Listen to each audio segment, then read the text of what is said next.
Ashimwe cyane. Haleluya. Nagomba mu nkundire muduze ibiganza turamukanye twese. Hanyuma duhejeje dukomera amashi Imana yatuzanye. Imana itumajije indwi yose, ndazi ko twagize indwi irimwo ivyiza twabonye, mugabo hashobora kuba harabayemwo n'ibitabaye vyiza. Yamara ivyo byose bigenda birakuranwa kumvo yo kutugirira neza. Niko ijambo ry'Imana rivuga ko kububaha Imana ibimeze nk'ibigoye n'ivyoroshe byose bihurira kugirira neza abagororotse.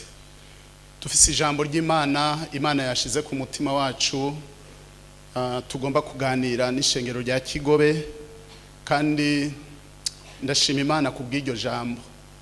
Imana yampaye umwanya n'ibihe byo kwiga ku ijambo tugiye gusangira, iryo rifise urufatiro kubijanye n'akagani k'ikirundi kavuga ngo Agatama Kibwami Gahora Kabonye.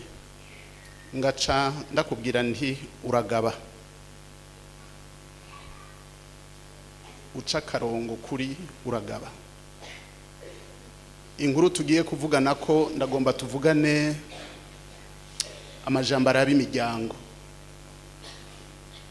Amajambo arabimiryango turi hano hashobora kuba harimo abapapa, abamama, mugabo harimo n'ugwaruka rw'abahungu n'abakobwa, muri rusange bigizwe n'icitwa umuryango.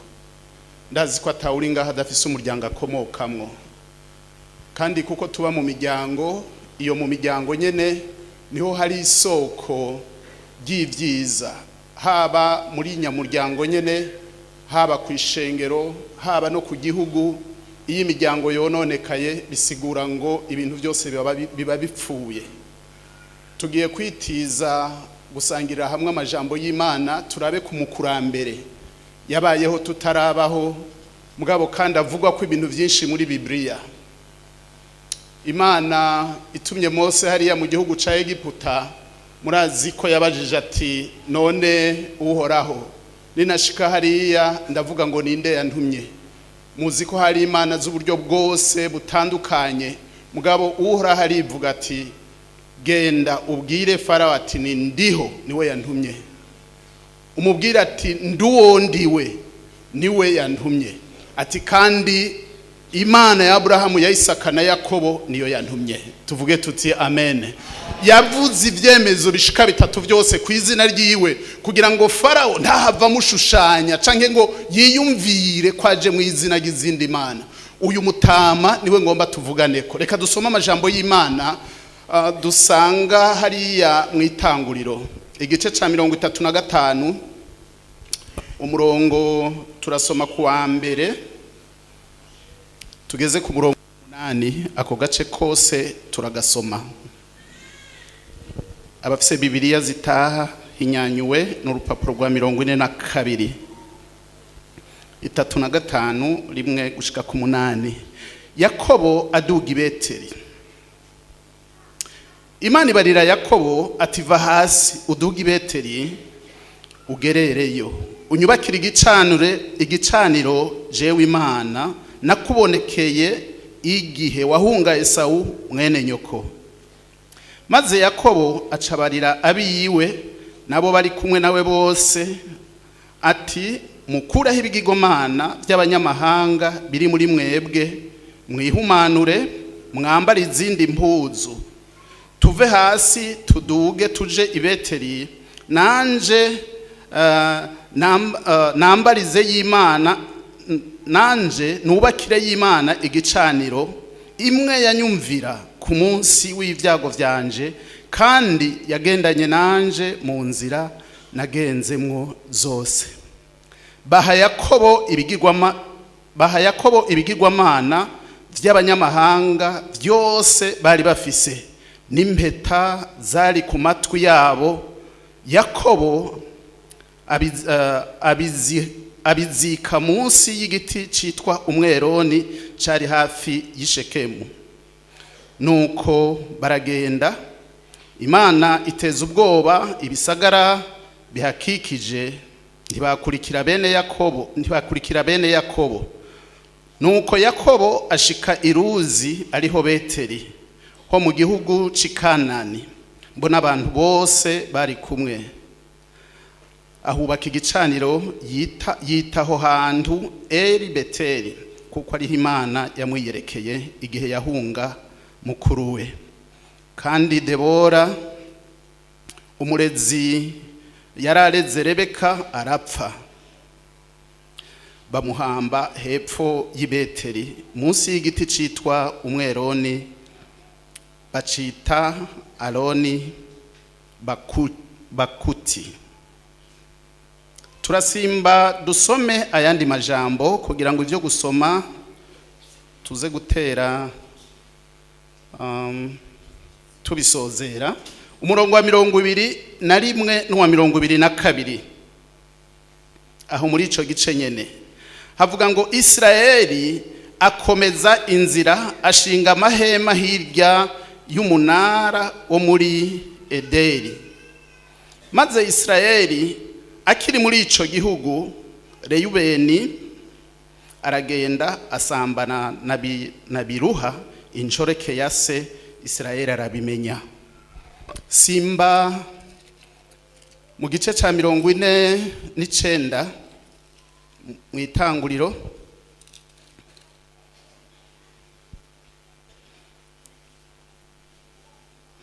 igice ca 49 dusome umurongo wa mbere kugeza ku wa 4. Yakobo ahamagaza abana biwe arababarira ati, nimukoranire hamwe ndabamenyeshe ibizoba ko mu minsi izoza. Nimukorane mutege amatwi bana banje, munyumve ndiso Israeli. Reyubeni uri imfura yanje n'inkomezi zanje n'ubuzibura bwanje, warakarenzo mu cubahiro, warakarenzo mu bubasha, nk'uko amazi asuriranya niko nawe umeze. Nuko ntukibaya karenzo, kuko wuriye uburiri bwaso ukabuhumanya. Mbere yuriye aja mu buryamo bwanje. Imana idufashe cyane. Nayo majambo tugomba tumere nk'abaca hirya no hino. Iki gihe uyu mutama ageze mu zabukuru, inkuru za Yakobo murazizi, benshi murazisoma. Uyu Yakobo mu byo muzi yari mwene Isaka, kandi murumuna we canke mukuru we yari Esawu, yari murumuna wa Esawu. Yatwaye umugisha wa Esawu kandi avyohejwe na nyina. Hanyuma ingaruka zabaye murazizi ingene yomotse agahunga, kandi vyakurikiye nuko iyo yahungiye yaragize ibibazo mu rugendo nk'umuntu ahunze nyene. Mugabo ageze mu nzira Imana iramwiyereka aha Ibeteli, yarabuzi yava niyaja, mugabo ari karasenga ariko yiyumvira ingene yomotse, Imana irahamwiyerekera. Muzi ko ari ko Imana yari yarabivuze ko butoyi azoba umuntu yubashwe kuruta mukuru we Isawu. Imana yari yaramuvugishijwe ko rero, yari yaramuvugishije ko azoba mukuru. Uyu yarabonye ibitari bike vyiza, arabona n'ibitari bike bibi. Umugisha yarawuronse, muribuka ashitse kwa inarume ingene yamukoreye imyaka ndwi, ariko arakorera umukobwa, yakorera umwigeme yitwa Rakeri kuko niwe yakunda. Mugabo agira ivyago, hageze ko bamuha umugore asanga bamuhaye Leya. Uwo Leya Bibiliya ivuga ngo Yakobo ntiyamukunda kuko yaraba imirazi, yaraba Northwest. yaraba imiryobo aramuraba ati uyu naho ari mukuru jewe sinotwara uyu muntu, yikundira Rakeli. Arakora mu myaka 7 yamukoreye, agize ngo bamumushikirize asanga bamuhaye wa wundi adakunda. Ucubona umuntu asanze yarongoye uwo adashaka. Abasore turi kumwe ngaha ivyo ntavyo mwomenya, mugabo muri kahise mwibuke ko abavyeyi bazanira abahungu babo abagore mwijoro, hanyuma ugasanga waryamanye n'ubutazi, nuko byari bitunganijwe. Yakobo aragira intuntu, aragira umubabaro, abafise devoir, nukuvuga hari igikorwa yategerezwa gukora, kindi cyo gukorera uwo yakunze yitwa Rakeli. Yongera jako imyaka 7 yose. Bene data, ndavuga uyu muntu yaracumukuye gukorera umukobwa abagore imyaka 14. Yaragize ibibazo. Aha bivuga ngo hari ingorane yagiriye hariya, mugabo kandi hariya nyene yongera arahamerererwa neza. Muribuka inyuma yaho ko yagize umugisha, akaronka ubutunzi bwinshi, akavyarirayo abahungu n'abakobwa, avyaye ku bagore babiri, avyaye kuri Leya, n'abavyaye kuri Rakeli, n'abavyaye ku Njoreke. Ivyo byose yarabikoze, abana aragwiza. Haragera igihe bimusaba ko yiyumvira kuzosubira muhira, mugabo yarafise ikibazo. Mbega Esau nzomucahe ko nasize ndamukoreye ikibi kibisha? Imana imubwira ati duga usubire hamwe na kwiyerekera. Mu majambo twasomye hajya nico tubonye agiye gukora. Agenda i Beteli, hamwe Imana yamwiyerekera. Mu masengesho yiwe sinzi ivyo yasengera, mugabo muyera ari karanyigisha. Uyu Yakobo yarageze mu myaka ikuze, yaramaze kumenya amanyanga umuntu ashobora gucamwo kugira ngo ashike kwihangiro no kuvyo yipfuza. Ibisanzwe ari kibazo ku bantu bose. Ubu urasanga abantu bafise ivyipfuzo, umuntu ashaka kuzoba ikina kiriya. Harabaca mu nzira no mu vyatsi, harabashika kuco bipfuza, babanje kwiba, kwica, kubesha, agashika kuvyo yipfuza. Abantu bakabona ari karasayangana, mugabo asayangana mu bintu ijwi ryo mu mutima we rimubwira ati naho usayangana hari uwo warenganije, hari uwo wabeshe, hari uwo wivye, hari uwo wafunze ikiwani, hari uwo waciye izosi. Abandi harabatunga baciye muri izo nzira. Yakobo nawe yari yakoze amakosa menshi, ageze mu zabukuru yibuka icatumye ahunga aduga i Beteli. Aha rero bivuga ngo ntiyaraduganywe rero no kugira amasengesho canke gutanga ikimaze c'ishimwe. Imana imubwira ati subira hariya ubanze usubiza agatima mpembero inyuma.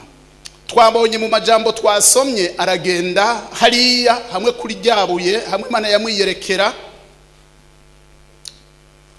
Byari ngombwa ngo adugane n'umuryango wiwe wose, kuko twabonye abwiye umuryango ati umviriza, nimuze mwese abo mu rugo rwanje tuduge i Beteli ngende gushira igicaniro, hanyuma nshikanira Imana ikimaze. Ababwira ati rero muryango wanje mwiyeze mukureho ibigirwamana byose, ibigirwamana mufise ivyo murabizi, tugiye gusenga Imana yera. Bamwe bakuraho ibigirwamana by'abanyamahanga kuko bumvise ko bagiye ku musozi w'Imana. Bibiliya yawe ni yanje ikubwira ngo bakuraho ivyo bigirwamana kuko vyari bihari kandi mu muryango wa Yakobo. Kabiri, ngo mukureho n'impeta zimwe zo ku mazuru n'izo ku matwi, ibintu byose vyitwa ibisharizo. Umuntu yishariza agomba ngo yishime kuko navyo bibigirwamana mu binda. Ababwira ati bikureho, barabimenya. Bugiye umuntu hari ikintu yashize ku buzima bwiwe, haba mu buryo bw'inyambaro, haba mu buryo bwo kwishariza, amahereni, imigufu, ibyo umuntu wese yipfuza, hajya mu mutima wiwe haba hari ikintu gituma agira ivyo bintu. Bivuga ngo bigire bagushime. Ico naco ubwishime murazi ko atari ciza. Bigire kugira ngo biboneke ko ushajije kurusha abandi. Ico naco si ciza, kuko nawe wogomba kurusha abandi. Ntuzoba uwa mbere mu bashajije, ntuzoba uwa mbere mu beza, ntuzoba uwa mbere mu boshimwa.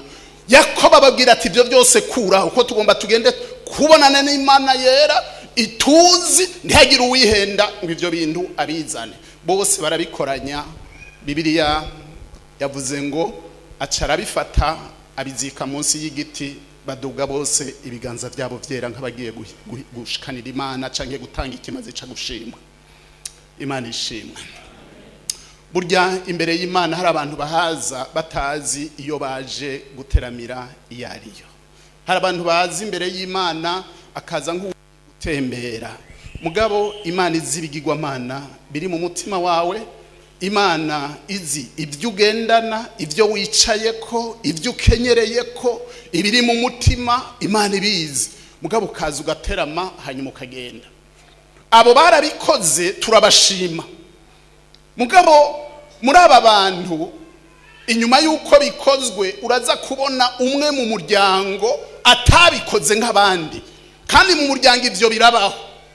Hajya ku murongo mu gice ca 35 turaza kubona hajya ku murongo wa 21 ahavuga ngo Israeli akomeza inzira ashinga amahema hirya y'umunara wo muri Beteli, wo muri Ederi.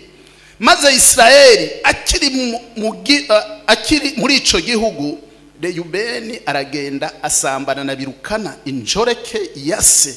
Israeli arabimenya. Bene data, aha ndavuga ko cari ikintu kidasanzwe. Uyu Reyubeni yari imfura ya Yakobo, aho abandi bagiye gusenga Imana mugabo wiyisigaza muhira, yisigaza muhira, kandi yarakuze. Abandi bari gusenga, we ariko aranegosiya injoreke yase. Injoreke bisigura ngo iyi njoreke yase muribuka ko yavyaranye na se, naho atari nyina muvyara mukara, mugabo burya umuntu yavyaranye na so abarinde abari mama wawe. Mugabo ubuhemu bw'umwana w'imfura asigara mu makosa angana yo gusambanya mama wiwe muto. Ndavyite gutyo. Mbega ivyo birabaho mu muryango? Mu miryango birabaho aho abana bashobora gusambanya bakase. Urasoma mu gitabo c'Abikorinto, nico caha cari kihari, aho mu gitabo c'Abikorinto uza gusanga hageze igihe ubusambanyi bwarenze urupimo, umuntu agasambanya bakase. Arico catuma Paulo avuga ati umeze atyo ukora icaha kugeza kuri urwo rugero, jewe mfatanije n'impwemu yanyu, uwo aramaze gutsindwa, tumutsindishe, mbere bishoboka umubiri wiwe uveho uranduke, mugabo impwemu yiwe ishobore kuzorokoka. Hari abantu b'Imana bakora ibikorwa vy'imburakimazi vy'indengakamere. Yakobo arabimenya ko umuhungu wiwe yakoze icaha kingana nico kurira uburiri bwase. Aha muravuga ati yabimenye gute? Burya ivyaha vyo mu miryango, reka ndababwire ko naho abantu batabivugana ngo babimenyane ko, burya usanga umuvyeyi aza abana biwe, kandi n'abana bazi papa wabo, bazi mama wabo. Shamwibaza umubabaro agize umwana w'imfura ariko arurira uburiri yaryamyeko, ariko arasambana n'inshoreke yiwe. Yakobo kuko yari yarabonye byinshi, aho nawe yari yarakoze amakosa akiri muri iyi myaka, niyo ya myaka yiyumvira gutwara umugisha wa mukuru we, yibaza ngo azororanirwa kuko arenganije uwundi. Yaragize ingorane, experience ari nyinshi, abibika mu mutima ati nta kundi. Mugabo biramutunduza, biramubabaza. Imfura, murazi imfura mu Bisirayeli, kandi n'ubu imfura burya niryo zina ry'umuryango. Umwana w'imfura yononekaye bisigura ngo sama bakwe menshi abantu baba bafise, ko abana bazokurikira bazoba abana bazima. Mu miryango umwana w'imfura yononekaye, imfura uraza kuyibona n'ahatari seminari tugomba kugira. Imfura haba n'igihe Abisirayeli bari muri Egiputa, muribuka ibigeragezo byose canke ibyago byose, Farao yanse kurekura Abisirayeli. Umumarayika aca muri Egiputa atikiza iby'imfura byose, n'umwana wo kwa Farao arimwo aragondozwa. Tubu rero nta kundi. Bivuga ngo hari habaye ikintu kidasanzwe. Imfura bene data, imfura no munsi mwemu yera yandongoye kugira ngo mu byo tuza gukora turagomba kuza gusengera abana b'imfura. Abana b'imfura bononekaye, biragoye ko abandi hari ico bazohava biga. Umwana w'imfura mu mico y'ikirundi niwe basigira icumu, niwe basigira uburongozi bw'umuryango. Iyo ari umwana w'imfura, iyo mu muryango serugo atanze canke yitavye Imana, ntibarinda barakekeranya bavuga bati imfura naze. Imfura bakayishikiriza uburongozi bw'umuryango. Mugabe kibabaje muri aya majambo twasomye n'igiki. Reyubeni imfura igenda yurira uburiri bwa papa wiwe mu gusambanya nyina wiwe muto canke nyina. Ibintu bibabaje. Mugabo Yakobo abigumiza ku mutima, arinyingisha, no kuvuga ngo abatama n'abavyeyi hari abana bari bigonde, bakamenya ubugonde bw'umuntu mu muryango, bakabibona bagahanura, bagasenga, byose bikanka. Mugabo ugasanga abantu barinyingisha. Mugabo hari ishavu rikomeye umuvyeyi agendana, abavyeyi bagendana hejuru y'abana babatuntuje. Umuntu akinyingisha. Yakobo rero arinyingisha. Twasomye ku murongo mu gice ca 49 hariya ku murongo wa mbere kugeza ku murongo wa 4. Yakobo ahamagara abana biwe arababarira ati mukoranire hamwe ndabamenyeshe ibizoba ko mu minsi izoza. Aha Yakobo yagomba avugishwe kandi nk'umutama ariko arasozera iminsi yo kubaho. Nimukorane mutega amatwi bana banje, munyumve ndi so Israeli. Reyubeni uri imfura yanje. Urumva hereye kuvuga ku mfura yiwe, kandi mu bisanzwe uraga yategerezwa guhera kuri Reyubeni. Reyubeni niwe yategerezwa kubwirwa amajambo y'ibizokurikira icazoba se Israeli amaze kwitaba Imana. 3. Reyubeni uri imfura yanje n'inkomezi zanje n'ubuzibura bwanje, warakarenzo mu cubahiro, warakarenzo mu bubasha. Umviriza abana b'imfura ico bari nakarenzo mu bubasha, nakarenzo mu cubahiro. Burya kuba imfura, murazi ko nabizera twebwe burya turi imfura mu bwami bw'Imana. Kristo ni imfura, kandi abizeye Kristo turaganwa ubwo bufura. Ubwo bufura tubuhabwa muri Kristo Yesu, tukaragwa ivy'ijuru byose. Umugabane wacu wose tubona muri Kristo Yesu. No kuvuga ko twakundwakajwe mu buryo budasanzwe. 4.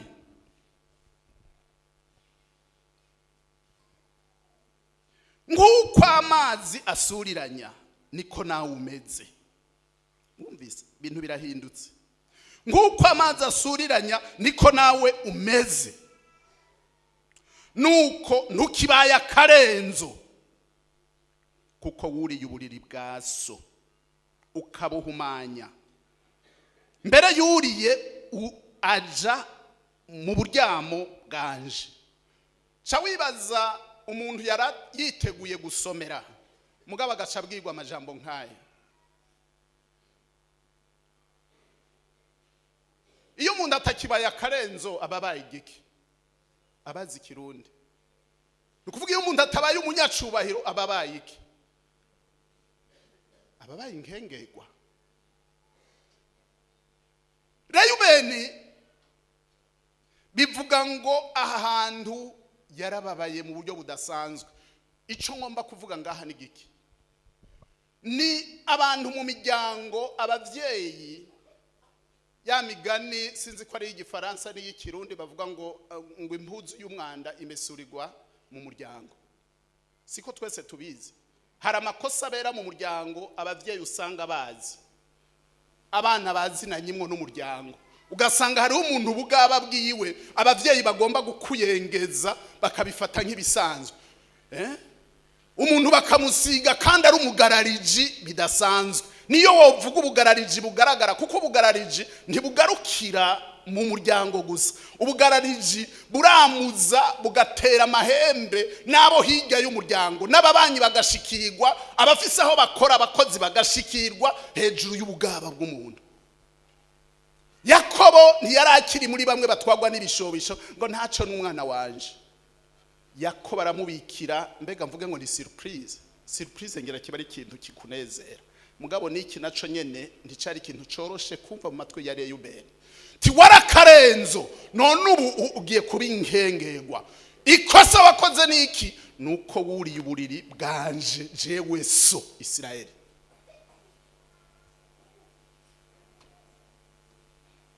Muramba niyumvira amakosa abera mu muryango no mu miryango. Hari ay'imiryango imenya, mugabo hari n'ay'Imana imenya abantu batamenye.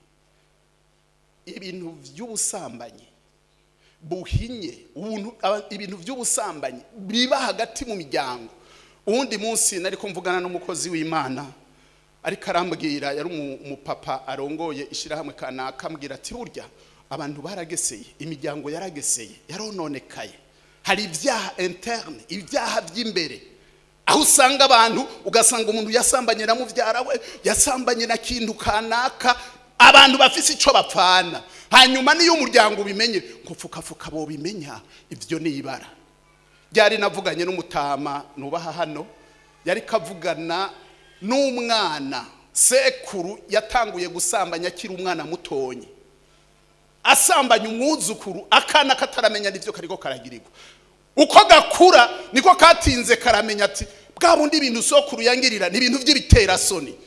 Hanyuma karabishira hejuru, gataka ubutungane, ati ntibishoboka, jewe narahohotewe kugira ngo mpohotewe ku rugero mugara gutya. Sokuru mwaratinze murabimenya, ndabibabwira ko yankoreye ikibi. Mugabo nk'umuryango nta intervention mwigeze mugira. Araturika avuga ati jewe ko mutanyumva mukaguma muvuga ngo bya bindi byo mu muryango tubimese mu muryango. Aratinda tuma ko abamenyesha makuru, abamenyesha makuru babitangaza isi yose yumve ko aruhutse mu mutima, ko uburenganzira bwiwe yahohotewe. Ibi bikogwa nabo ndiko ndavuga, mugabo no mu miryango myinshi bihari. Abavukana bashobora kuba basambanyi hagati yabo, abavyeyi bashobora gusambanya abana bavyaye. Kintu giteye isoni kandi kibi cyane. Nimba usoma Sodomu na Gomora, Bibiri yivuga ngo abantu bari bakoze ubusambanyi bumwe bw'ishano, bumwe bw'indenga kamere, aho abantu barenze ivy'ibitsina, kimwe gitegerezwa guhura n'ikindi gitsina kidasangiye. Ivyo bari bwo busambanyi barabona tubwo bwarabaye demode, basigabo bagasigara basambana n'abandi.